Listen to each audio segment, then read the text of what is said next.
I hand it over to Mick Fitz with one of our street performers. And before we do, we are going to hear just a little treat. So over to you, Dwayne.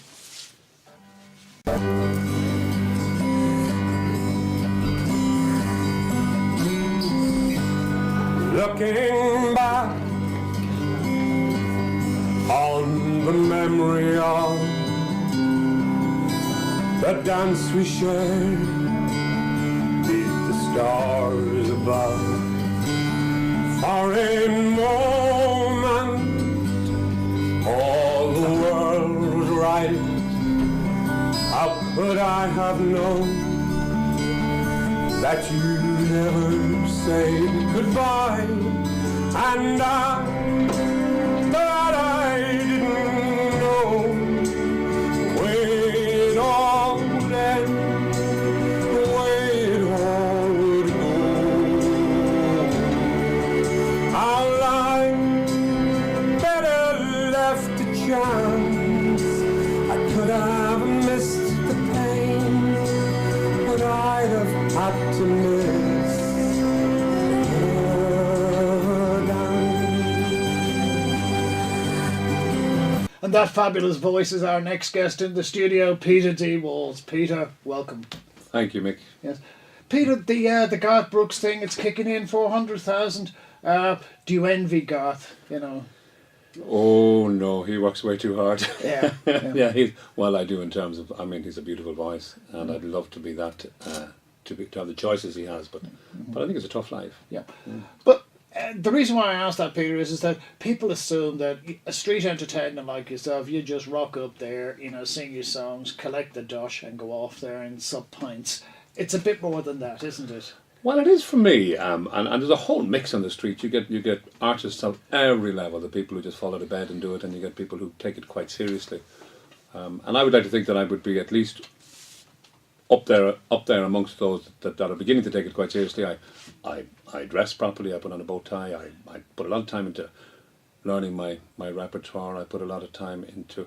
It takes quite a lot of time. To sing for an hour and a half takes probably 4 hours, and the amount of preparation that goes into it is a lot. So it's an investment. It's actually a business. I make my living from it, and so yeah, I take it quite seriously. Yeah, no, I have to confess, I know your work. I've seen it indoors, I've seen it outdoors, I've seen how people respond. And compared to a lot of others, people respond to you in a huge way. And they essentially say, you're an indoor artist singing outdoors. How do you feel about that?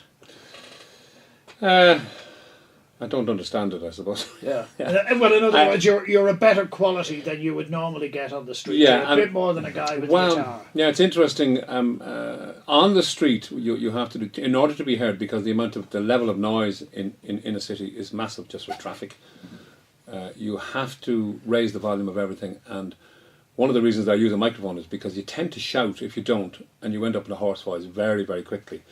So it changes the atmosphere, so you sing different songs. There's some songs I'd sing indoors, and I'll get a massive response, and you sing them outdoors and nobody knows you're there. So you have to sing particular types of songs. But the comment would probably, and I suppose the truth is, I'd like to think that I could sing gentle songs well. One of the reasons why I was interested in having you as a guest today is Colin was talking earlier about Dublin City Council's plans to regulate, I'm not quite sure exactly what the details are, but to regulate street entertainers.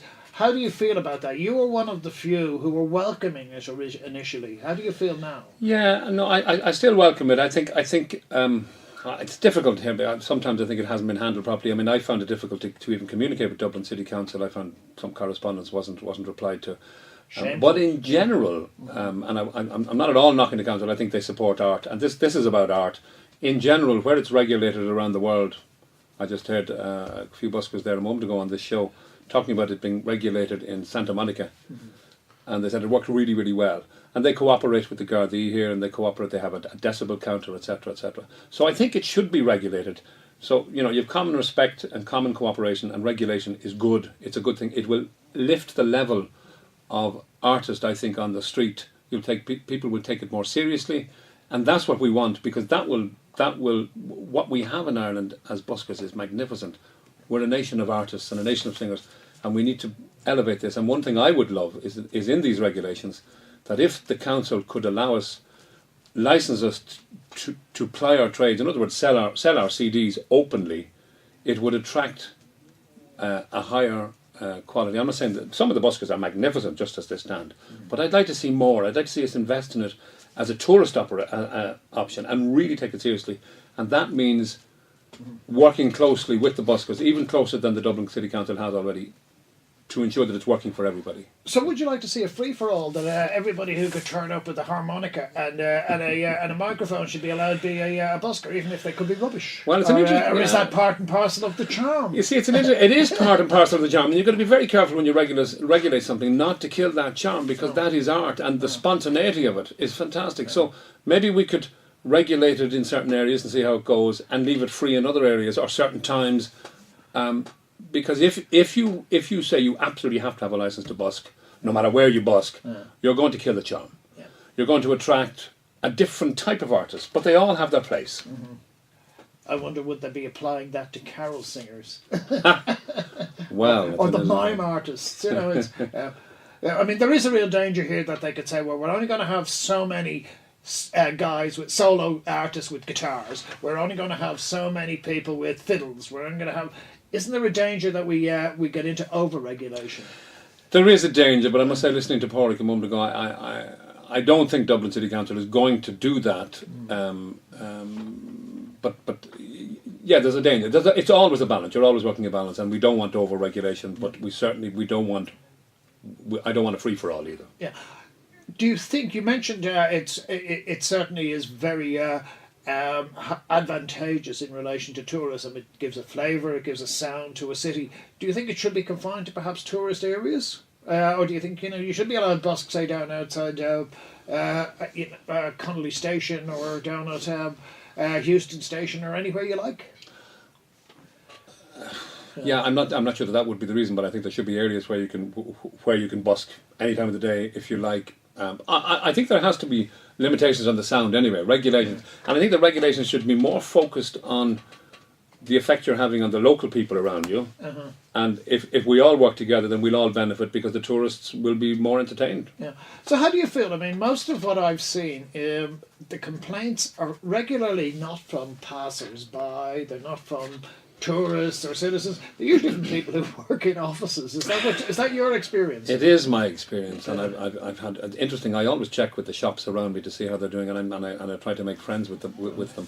But people in offices tend to be in a more difficult situation, because they tend to be sitting at a desk, or they tend to be taking a phone call, and their window might be right above where you're singing, and if you repeat a song twice, they think you've repeated it 10 times, because that's the way it seems, because you're in the one place.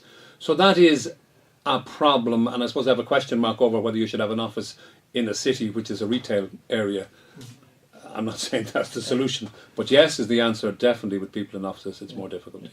You were saying, and this is, I think, quite an interesting take on it, is that by and large you would welcome regulation, but what you would expect in return, that you would comply with all the regulations in terms of sound, in terms of volume, in terms of what we would call nuisance, in regards, if you could merchandise your product. Tell us about, what do you mean by that?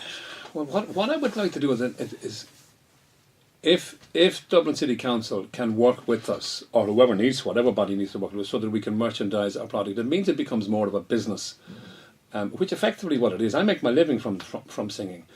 And people, I'll give you an example of where we're coming from in terms of busking. A man one day in a Dunnes Stores t-shirt sang with me.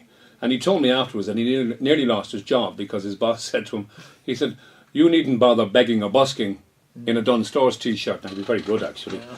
But the point is, busking and begging are seen as very close to one another. And I think we need to focus on this. And it's not a case of you throw a few bob in somebody's hat. It's a serious form of entertainment, and it has serious advantage for the city if developed properly. Yeah. Mm-hmm. How would you like to see it develop then? I mean, do you think if they're going to license it, it should be a nominal license fee? Or should it be a significant one to keep out either what we would call the the riffraff or the passing trade. You have me on that one. I'm not sure I can answer that because I'm not used to licensing, and there would be factors there that I would like to see it being a nominal fee, because I wouldn't like to see people. I wouldn't like to see this become a competitive business area where you can only busk if you already if you done a business plan and got your investment funds organised. That's a bit daft. That's too extreme. Yeah. Okay, well, put it then another way. Do you think that whatever would be implemented if it was going to be regulated in a formal way, like the street traders, do you think then perhaps there should be a range of pitches, like the bicycle, so that today you're at the top of Henry Street, but next week you'll be down perhaps at Capel Street or at Mary Street, so that it cycles it around, because clearly you're going to run into these problems of aggravating the locals, whether they're in offices or in shops, if you're in the one pitch all the time. Yeah, I do think it should be cycled around, and I think it should be relatively easy to get a license and be included in that whatever group moves around the cycle. So one day I might be singing top of Henry Street. The next day I can only get a license for North Earl Street, but it should be a program that you can join, and so that you can plan ahead and know what you're going to do. One of the things I've noticed, Peter, from the internet, because you're a big star there, you do really well in Limerick. I mean, do you? I love Limerick. Do you have do you end up with a regulatory problem, or is Limerick more embracing, dare I say it, of street entertainers, or is it just your particular charm? Well, Limerick is generally more embracing. It is. Now that may not be a reflection on Dubliners, because singing in Henry Street is just there's more offices. Limerick. When I sang in Limerick, I sang in Thomas Street and Catholic Street, and they loved me. But I sang once a week, regularly at noon every Saturday, so they got to know me and they came in to see me, and there was cafes around. It was a different atmosphere, so it's hard to, it's hard to say what are the factors. But your livelihood would be severely impaired if you could only sing once a week in Dublin, wouldn't you? It would be severely impaired, yes. But if I could sell my CDs, it would make a huge difference, particularly if I could advertise it. Yeah. Last but by no means least, Dublin City Council, we hope we will be able to get them to hear this interview. What's the one word you'd like to get them across? Listen?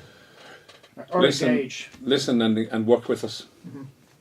Peter, we're going to play out with a piece. As you, Colin, do you want to say before anything? Just to say thanks to Dwayne for all his months on the desk. He's done a great job on this show and Good Morning Dublin and several other shows, and he's a real pro. He's a tremendous pro. And we're going to play out with a song by Peter D. Walls, and it's a song that it's not about Dublin, but it sums up Dublin. So Peter, thank you for your time today. Thank you. Wait.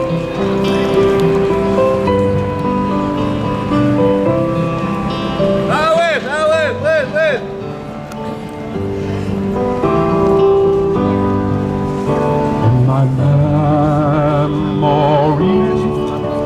I will always see the town that I have loved so well, where our school played ball by the gas yard wall and laughed through the smoke and the smell.